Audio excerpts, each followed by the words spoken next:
मैं आपको पहले दिखाता हूँ हमारे एक जो मेंटीज़ हैं जिन्होंने मोर देन 30% का मोमेंटम कैप्चर करा है 5 से 7 दिनों में, उन्होंने कैसे करा है। उसके बाद मैं एग्जैक्टली आपको एक एक्सरसाइज बताऊंगा जो मैं फिर से कर रहा हूँ, जो मुझे हेल्प करता है 30 to 50%, 15 to 20% मोमेंटम कैप्चर करने में, कम टाइम में ज़्यादा परसेंटेज ऑफ मोमेंटम, कम रिस्क ज़्यादा रिवॉर्ड वाले सेटअप्स को कैप्चर करने में। वो कैसे होता है, सबसे पहले look at him, his name is Ali Asgar, he is from Jaipur if I am not wrong.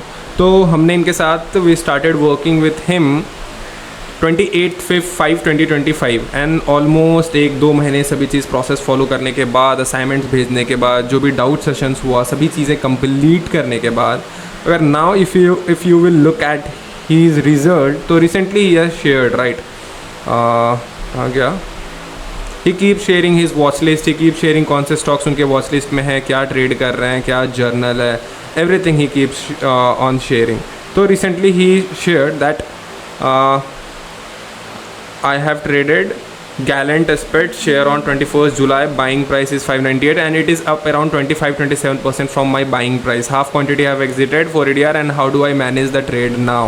तो इनका जो मेजर क्वेश्चन था दैट इज़ यहाँ पे 30% अब ऑलरेडी ये मूवमेंट आ गया है स्टॉक में। अब इनके क्या क्वेश्चन है, उस पर नहीं जाते हैं हम, एग्जैक्टली जाते हैं कि ये जो 30% का लेट्स से कि यहाँ पे अगर मैं आपको गारंट दिखाऊँ तो he bought somewhere at this place right, at this place he bought. तो अगर हम गैलेंट का एक बार चार्ट देखते हैं, लेट्स गो ऑन गैलेंट। मैं उसी के बारे में अभी रिसर्च कर रहा था, the thing what I am going to talk about in this video is, अगर मैं गैलेंट आपको दिखाऊँ एंड आई एम अज्यूमिंग ये डेली टाइम फ्रेम पे इन्होंने करा है, तो 548 इज समवेयर यहाँ पे, ये इनका था buying price right.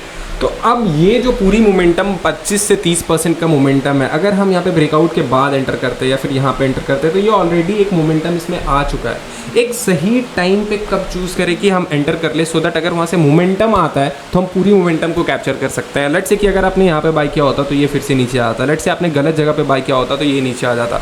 Most of the traders के स्टॉप लॉस इसलिए हिट होता है, मेरे जो पहले 1 साल 2 साल में, इसलिए मोस्ट ऑफ द ट्रेड्स में जो स्टॉप लॉस हिट होते थे दैट वाज मेरी एंट्री ही गलत थी। जब ऑलरेडी स्टॉक मोमेंटम दे देता था, जब हमें सिखाया यही जाता है ना, हमें यूट्यूब पे, बुक्स में, हर जगह हमें क्या बताया गया है, ब्रेकआउट होता है उसके बाद बाय करो, ब्रेकआउट होता है उसके बाद बाय करो। अरे भाई जब ब्रेकआउट हो चुका है तो आप समझो जिनको भी मोमेंटम, जिनको भी उन स्टॉक में पोजीशंस बनाना था उन्होंने ऑलरेडी बना लिया है, डिमांड ऑर्डर्स उसमें बढ़ चुके हैं, तभी तो उसमें ऑलरेडी ब्रेकआउट आ चुका है। तो you have to make your decision before the breakout, so that वो जब ब्रेकआउट आए तो आप उसकी पूरी मोमेंटम कैप्चर कर सको, वो पूरे को आप मोनेटाइज कर सको। Now the question comes here is कि अब इस टाइप के ये मोमेंटम को कैसे ढूंढें। इसके लिए एक सिंपल सा मैं आपको एक्सरसाइज बताता हूँ, दैट इज़ आपको समझना होगा बेस के बारे में। बेस बोल दो इसको, कंसोलिडेशन बोल दो, बेस और कंसोलिडेशन के बारे में आपको समझना होगा इन डेप्थ। आपको कंसोलिडेशन को बहुत अच्छे से एनालाइज करना होगा, जो मैं रिसेंटली कुछ दिनों से मैं भी बहुत ज़्यादा ट्राई कर रहा हूँ। मैं ट्राई कर रहा हूँ कि मैं 1000 ऑफ बेसिस को एनालाइज करूँ, वहाँ से मैं I trying to create my edge, कि अगर मुझे वहाँ पे पता चल जाए कि यार अब ये बेस का ब्रेकआउट होने वाला है तो उसके बेस पे मैं अपने ट्रेड्स को ले सकता हूँ। इवन तो मुझे पता है उसमें भी ट्रेड्स गलत होंगे, बट उसमें अगर मेरी प्रोबेबिलिटी इंक्रीज हो जाती है, मेरी एक एज क्रिएट हो जाती है, तो मोस्ट ऑफ द बेस को मैं आइडेंटिफाई कर सकता हूँ। तो उसके बाद ही मैं ये चीज़ समझ पाऊंगा कि वहाँ से जो ब्रेकआउट आने वाला है या नहीं right. I am trying to predict कि यार ये जो भी एनालिसिस अभी हो रही है स्टॉक पे, जो भी चार्ट पे फॉर्म हो रहा है, इसके बेस पे पास्ट में अगर 1000 टाइम्स लाइक सेम चार्ट पे सेम फॉर्मेशन हुई थी तो इतने बार उसमें ब्रेकआउट आया था और इसमें बार मोमेंटम आया, तो based on that I can trade. तो अब यहाँ पे जैसे इसमें मोमेंटम आया तो ये आप अगर देखोगे तो ये एक बेस है। अगर मैं आपको कोई भी स्टॉक का दिखाऊं तो अगर आप ये स्टॉक को देखोगे तो this was a base for this stock, एक कंसोलिडेशन जोन था। अब अगर आप यहाँ पे एंटर कर रहे हो या फिर ब्रेकआउट पे एंटर कर रहे हो तो यही तो आपके साथ होता है, या फिर यही तो मेरे साथ होता था, यही मोस्ट ऑफ द ट्रेडर्स के साथ होता है। आपने बाय किया यहाँ पे, स्टॉक थोड़ा सा ऊपर गया, फिर नीचे आ गया, फिर ऊपर गया, फिर नीचे आ गया। चलो ये तो बहुत ज़्यादा नीचे नहीं आया है, बट इमेजिन अ सिचुएशन जब आपने इस ब्रेकआउट को देख के आपने बाय किया, यहाँ पे बाय किया, 1-2 दिन ऊपर गया, एक बार में गैप डाउन, आपका स्टॉप लॉस कैपिटल 20% 10% गायब, फिर ये रिवर्स हो गया। यही सेम चीज़ होता है। क्यों होता है? क्योंकि हम ब्रेकआउट पे बाय करते हैं, हमें ये नहीं पता कि हम कैसे आइडेंटिफाई करें कि ब्रेकआउट होने वाला है या नहीं। ये जो पूरी कंसोलिडेशन बोल दो, बेस जो बोल दो, ये पूरी बेस जो है वो वीक हो रही है नहीं, वो कैसे आइडेंटिफाई करें। तो उसके लिए आपको थाउजेंड्स ऑफ बेसिस को एनालाइज करना होगा, वहाँ पे आइडेंटिफाई आपको देखना होगा, उनमें समझना होगा कि कौन से ऐसे बेस हैं जो वीक हो रहे हैं, कौन से ऐसे बेस है जो बहुत अच्छे भी स्ट्रॉन्ग है, कौन से ऐसे बेस है जिसमें ब्रेकआउट आने की पॉसिबिलिटी काफ़ी ज़्यादा है, वो कैसे आइडेंटिफाई होगा। उसके लिए मैं आपको एक एक्सरसाइज बताता हूँ, दैट इज़ मैं जो चीज़ों को फॉलो करता हूँ, मैंने एक ऐसे पीपीटी इस तरीके से मैंने किया है अपने उसमें सेव। अब मैं क्या करता हूँ, जो भी स्टॉक है, लेट से कोई एक स्टॉक है, कोई भी एक स्टॉक अपने वॉच लिस्ट से ले लेता है। जैसे मैंने कल इन 4 स्टॉक्स 5 स्टॉक्स को मैंने शेयर किया था अपने वॉच लिस्ट वाले वीडियो में, अगर आप देखोगे सारे स्टॉक्स ने अच्छे मोमेंटम दिया। This is around 5% up, Grasim is around 3% up, UltraTech is around 5% up. तो द पॉइंट इज़, अब मैं इसको मैं करूँ कैसे, ये मैंने अब चार्ट ले लिया, राइट। अब मैं इसके आ जाऊँगा वीकली टाइम फ्रेम पे। अब बेस का मतलब क्या होता है, कंसोलिडेशन जोन। अब मैं ढूंढूंगा कि कंसोलिडेशन जोन का ब्रेकआउट कहाँ हुआ था।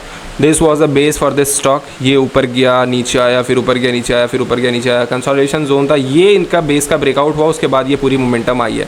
अब मैं इसका स्क्रीनशॉट लूँगा और यहाँ पे मैं सेव कर दूंगा इस पीपीटी में जाके। सेम इन दैट केस, ये जैसे स्टॉक को अगर देखोगे तो काफ़ी टाइम तक इसने इस जोन में ऊपर नीचे ऊपर नीचे ऊपर नीचे किया, और सेम यहाँ पे जब ब्रेकआउट आया तो एक काफ़ी अच्छी रैली आया। अब लेट्स से कि यहाँ पे ब्रेकआउट आ गया, मैं यहाँ बाय कर रहा हूँ, यहाँ पे बाय कर रहा हूँ, तो मैं पूरे ट्रेंड को कैप्चर नहीं कर पाऊंगा, राइट। तो you try to capture, you will only make money जब आप उसमें बाइंग ऑर्डर्स क्रिएट नहीं हो रहा है तो आप बाई करोगे। वो कैसे होगा, वो तभी होगा जब आप बेस को एनालाइज करने में अच्छे हो जाओगे। अब लेट्स से मैंने इसका स्क्रीनशॉट लिया और मैंने वहाँ पे डाल दिया, राइट। सेम केस यहाँ पे बेस फॉर्म हो रहा था, मैंने इसका स्क्रीनशॉट लिया, वहाँ पे डाल दिया। सेम केस यहाँ पे मैंने बेस फॉर्म हुआ, डाल दिया। अब आप अगर बहुत सारे बेसिस को जाके, अभी मैं इन डेप्थ 1-on-1 बेस को एनालाइज नहीं कर रहा हूँ, I make a separate video on that, but मैं आपको एक हिंट दे देता हूँ, मैं आपको एक ट्रिक दे देता हूँ। अगर आप इस तरीके से बेस को जाके एनालाइज करोगे तो आपको एक कॉमन पैटर्न दिखेगा।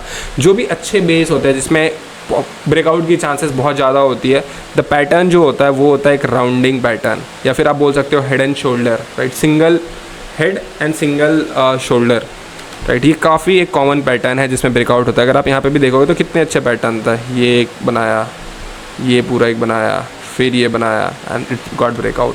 सेम देख लो, यहाँ पे भी देख लो, ये बेस भी सेम डिज़ाइन में है। इसके पहले भी अगर आप आ जाओगे तो लुक एट दिस, इसको आप डबल बॉटम बोल दो, इसको आप नाम कुछ भी दे दो यार, लॉजिक तो सेम है ना। ऊपर गया, बायर्स सेलर्स ने नीचे सेल किया, फिर से बायर्स ने ट्राई किया, फिर से सेलर्स ने सेल किया, फिर से सेम लेवल पे जाके जोन वहाँ पे कंसोलिडेट करने लगा। विद सोर्स के यहाँ पे जो सेलर्स थे, अब उनके पास पैसे नहीं बचे हैं सेल करने के लिए, और पैसे नहीं बचे हैं तो कितने दिन तक वो होल्ड कर पाएंगे स्टॉक को, कितने दिन तक वो स्टॉक को नीचे पुश कर पाएंगे।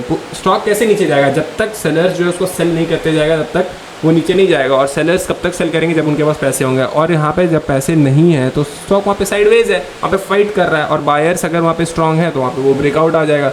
वो आइडेंटिफाई कैसे होगा, वो आप वॉल्यूम्स देख के आइडेंटिफाई कर सकते हो, वो आप ट्रेंड देख के आइडेंटिफाई कर सकते हो, वो आप ओवरऑल पिछला जो ये पूरा स्विंग था इसका स्ट्रांगनेस कितना है, ये कितना स्ट्रांग था, ये वीक था या स्ट्रांग था, उसको देख के आप आइडेंटिफाई कर सकते हो। तो इन सब चीज़ों के ऊपर होती है टेक्निकल्स की जो प्रॉपर होती है टेक्निकल एनालिसिस, किस तरीके से बेस को आइडेंटिफाई करें। अब इसमें भी आपको सिर्फ एनालाइज नहीं करना है, इसमें भी आपको डेटा बनाना है कि लेट्स से इतने सारे बेसिस हैं, इन बेसिस को भी आपको best base, A+ bases, A base, B+ base, इस तरीके से आपको कैटेगराइज करना होगा। उसके बाद you have to make a data कि लेट्स से A+ जो बेस है उसमें अगर 1000 टाइम्स ये सेम बेस फॉर्म हुआ है तो उसमें से कितने बार ब्रेकआउट के बाद सच में रैली आई और कितने बार नहीं आई, कितने बार मेरा स्टॉप लॉस हिट हो गया ऊपर जाके। अगर वहाँ पे डेटा पॉजिटिव है देन ओनली आपको वो चीज़ों को एग्जीक्यूट करना है, because it is everything related to the data. अगर आप बहुत अच्छे एनालिस्ट हो, सब चीज़ें अच्छी, आपके पास डेटा ही नहीं, आपको पता ही नहीं है कि कितने बार सही होता है कितने बार गलत होता है, then how you can make money, because trading is all about probabilities, trading is all about the mindset. I hope आपको वीडियो थोड़ा इन्फॉर्मेटिव लगा होगा, कुछ अलग है videos. I am trying to make very good videos, जो भी मैं सीख रहा हूँ, जो भी मैं चीज़ों को कर रहा हूँ, I am sharing all of this thing with you in on this channel. So thank you so much for watching this video, stay tuned for the next video, till then take care, bye bye.